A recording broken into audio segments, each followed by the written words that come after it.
सकाळच्या नाश्त्यासाठी आज आपण अगदी पौष्टिक तांदूळ न वापरता किंवा अजिबात सोडा, इनो हे सगळं काहीही न वापरता मस्त क्रिस्पी कुरकुरीत असा डोसा करणार आहोत.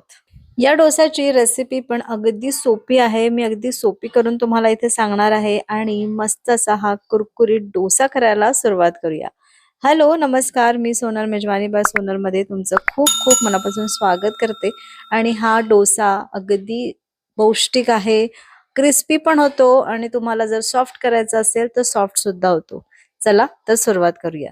त्यासाठी सगळ्यात आधी आपल्याला हे डोस्याचं बॅटर तयार करायचं आहे. तर डोसा बॅटर करण्यासाठी आज इथे आपण ज्वारी घेतलेली आहे. तरी हो, आज आपण इथे तांदळाच्या ऐवजी ज्वारी घेतलेली आहे. तर इथे मी 2 कप ज्वारी घेतली, अर्धा कप उडीद डाळ घ्यायची आहे आणि 1 चमचा मी इथे मेथी घेतली. आता हे सगळं स्वच्छ धुवून घ्यायचं आहे.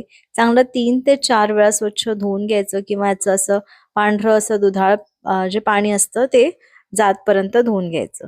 त्यानंतर यामध्ये भरपूर पाणी घालून चांगले 10 ते 12 तास याला भिजत ठेवायचं आहे.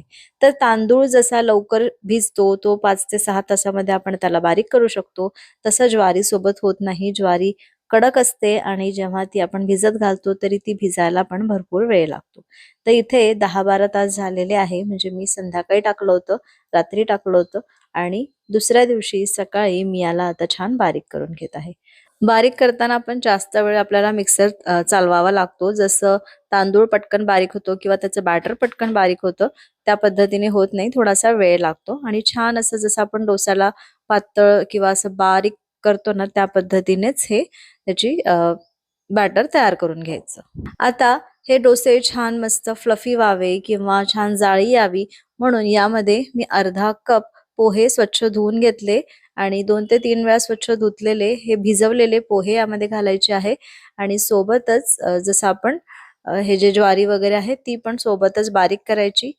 बारीक करताना सुरुवातीला थोडंसंच पाणी घालायचं आहे. नाही तर जास्त जास्त पाणी घातलं ना की हे जे बॅटर आहे ते पटकन बारीक होत नाही, त्याला वेळ लागू शकतो. तर थोडं थोडं पाणी घाला आणि याला छान बारीक करून घ्या. तर हे बघा या पद्धतीचं मस्त आपला डोसा बॅटर तयार झालेला आहे. आता हे बॅटर आपल्याला 8 ते 10 तास छान फर्मंट करायला ठेवायचं. तर नॅचरल फर्मेंटेशनचे जे काही पदार्थ आहेत ते पचायला पण हलके असतात आणि ज्वारी आहे तर ते तुम्ही म्हणजे कोणाला जर डायबिटीज असेल किंवा हेल्थ इश्यू असेल काही, तर तुम्ही त्यामध्ये हे डोसे नक्कीच खाऊ शकता आणि याच बॅटर पासून तुम्ही इडली वगैरे पण तयार करू शकता. तर बघितलं ना किती छान फर्मेंटेशन आलंय, मस्त फुगलं आहे आपलं हे पीठ. आता याचे डोसे तयार करू. जसे आपण नेहमीचे डोसे करतो अगदी त्याच पद्धतीने करायचे. हे डोसे थोडेसे सॉफ्ट होतात. जर तुम्हाला थोडेसे सॉफ्ट खायचे असेल तर थोडंसं जाडसर टाका आणि थोडे क्रिस्पी खायचे असेल ना तर मस्त असे छान पातळ टाकले की क्रिस्पी पण हे डोसे तयार होतात. तर सुरुवातीला मी 1-2 डोसे थोडेसे जाड ठेवले, हे बघा इथे दिसत आहे आणि जो मी आता शेवटी जो डोसा करून दाखवला तो थोडासा पातळ ठेवला आहे. तर मस्त असे क्रिस्पी हे डोसे तयार होतात. तर हे ज्वारीचे डोसे करणं अगदी सोपं आहे. तुम्ही बघितलं जसं आपण नेहमी डोसा करतो त्याच पद्धतीने करायचं. फक्त ज्या मी इथे काही टिप्स सांगितल्या आहेत त्या नक्की लक्षात ठेवा, म्हणजे तुमचे हे डोसे अगदी परफेक्ट होणार. तर आता हे डोसे खाण्यासाठी मी मस्त यासोबत बटाट्याची भाजी केली आहे आणि ही टोमॅटोची चटणी पण केलेली आहे. तर ही बटाट्याची भाजी आणि ही टोमॅटोची चटणी या दोन्ही पण रेसिपीज मी ऑलरेडी शेअर केलेल्या आहे आणि बाजूला जे तुम्हाला स्क्रीनवरती दिसत आहे तर याला तुम्ही टॅप केलं किंवा स्क्रीनवरती टच केलं तर तुम्हाला या दोन्हीच्या रेसिपीज बघायला मिळेल.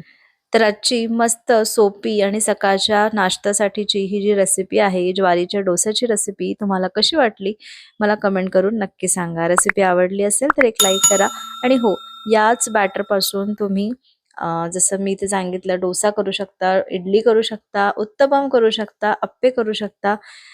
जे वाटेल ना ते आपण या बॅटरपासून तयार करू शकतो. तर चला पुन्हा भेटते अशाच एका मस्त रेसिपी सोबत उद्या दुपारी 2 वाजता. तोपर्यंत बाय बाय.